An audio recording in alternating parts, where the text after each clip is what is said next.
This is MJ, I love Star Wars, and I want to welcome you to another fully operational analysis of The Mandalorian. This time I'm talking about Chapter 7, The Reckoning. Deborah Chow is at it again in the director's seat, and the script for this one was also written by Jon Favreau. I have to say, I cannot believe what a good episode this is. I cannot believe how much I liked it. I love all the twists and turns, the whole idea that this was a trap, and it was a trap in the truest sense, that, Mando was walking right into it. He had no idea what was going to happen, and he kind of trusted that everything would go all right. He definitely took his chances, but he thought it was going to be okay. And I gotta say, I don't know. I don't know what it was that I liked about the episode so much overall. There were some interesting things that happened. There was the attack of the creatures over on Navarro at night when they were making camp. Then we get the full reveal of the healing that the child's able to do. I don't know that we saw the healing really at play. Like, I heard originally when I watched it and I was listening to people do weekly reviews of it or whatever, I remember them talking about the fact that that the child was trying to heal Mando after the Mudhorn, maybe? I'm not sure when. Or maybe it was after the Trandoshans, after he fought the Trandoshans in that ravine or whatever. But I didn't really see it at the time. I definitely saw it here because there was a big obvious gaping wound and it was toxic and whatnot. And when grief gets healed, it's interesting that kind of has an awakening, or is an awakening for him too, because I think as part of a debt of gratitude, he wanted to, anyway, I was going to say maybe it's awakening to him, like I talked about how, the Mando has been on a journey, on an arc to become a more good character, a more heroic character, as opposed to just being somebody focused on survival and on just getting to the next day, basically. So I thought that was really interesting that there was the change in him, but is it really a change in him? He's always kind of been a pragmatist, and he even tells the Mando that, like, hey, I tried to kill you, you tried to kill me, we both failed, let's call it even. But then again, he was trying to lure him into a death trap, so maybe I can't count that in with the evidence that he's kind of been a good guy all along. But I like that scene with the attack.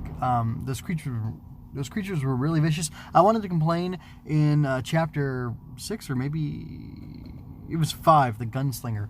The night scenes in Tatooine were way too dark, although maybe my settings weren't quite right, because I could barely see anything, and I thought, why don't they just make the screen black and have people grunting, and then, just don't show anything at all. If I can't see it, why even point the camera at it? But perhaps things like that, where it's been too dark for me to see the action, maybe the problem has been my settings on my screen. So, I don't know. I think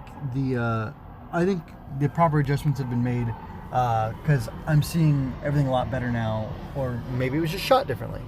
I don't know who did. I don't remember who directed. That was Ron Fumayua, right? I hope I'm saying his last name right. Anyway, I don't have it in front of me, so I don't know. But, and it's a little, it's something I'm not used to, so I'm still growing into it. Anyway, so I like that scene a lot. But a scene I liked even more was, and it was very moving, strangely to me, was the redemption, so to speak, of IG-11. And I'm just kind of zooming through right now. It took, let's say, about 3 minutes for the little montage to complete, showing Quill recovering it, and then teaching it, training it, and whatever, guiding it gently. Parenting IG-11 all over again after he'd been, basically destroyed, or his mind had been destroyed. And I thought that was all really interesting. It's sad to me. When I originally watched the show, The Mandalorian, I thought, wow, this, IG-11 droid is more emotionally moving to me and whatever than, the whole sequel trilogy. And honestly, I still kind of feel that way. And then even Quill's death here at the end, I like that they didn't show him getting shot and falling off, and I like the way it was presented. It made it, more suspenseful, or sadder, because you get to see the fallen the fallen, the child gets picked up, then there's the comm link, and then there's the, there's Quill and the Blurg lying dead on the floor, unable to answer. And, gosh, it's just, the way it was presented was really good. And, the stakes are getting higher. We've had, character death. The child is now in the hands of the Imperials. This Moff shows up. He's got these Death Troopers and all these Stormtroopers with him. It really looks like they're in huge trouble. And I love that this episode was good in its own right, and it set some things up to be interesting. And beyond that, it just really raised the stakes and set the stage for them. So it's nice. It had a beginning, a middle, and an end. But then again, it also made a great setup for the rest, or for the final episode coming up next. So I'm really excited about that, and it's been a great ride so far. I don't really have anything else more to add, so I'm gonna go ahead and stop it right here. Coming to mind real quick is the child choking what's her face, the Dropper, a little bit. I actually did like the Quill calling her the Dropper, Grief calling her the Dropper. I wonder if that means that he was also an Imperial at one point. I mean, although I suppose everybody was, right? Until the rebellion came and, freed the galaxy. And then, well, I don't know. Now I'm thinking about the old Imperial dude with the accent played by Warner Herzog saying that, all you see is death and chaos outside now, as opposed to the order and peace of the Empire. And I got to argue at that point, but no matter what a group is doing, if they are committing violence against people and ruling through force, that is not peaceful. It needs to be voluntary interaction, but we can talk more about that later.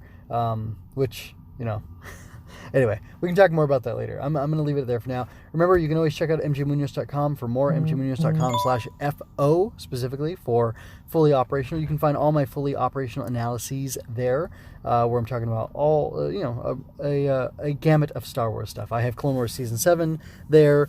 I have, I don't remember what else, some random topics. I'm eventually, so I'm not going to tell you what I'm going to put there. But anyway, so I'm a artist, a writer, and a podcaster. So I'm going to have all sorts of stuff there at mgmunoz.com that you can check out. And I don't really plan on doing any, fiction for Star Wars or whatever, but I do have a Mandalorian design that I want to throw up on a Redbubble, so you should go ahead and look there soon. You should be able to find it, and hopefully I'll make something for Mando Season 2 as well as soon as I start watching that. Maybe I'll get inspired. So anyway, you can check back for that stuff there. Again, mgmunoz.com/FO is where you're going to find Fully Operational, and mgmunoz.com is where you're going to find all sorts of other stuff that I'm doing, writing, podcasts, drawings, things like that. So anyway, until next time, folks, take care.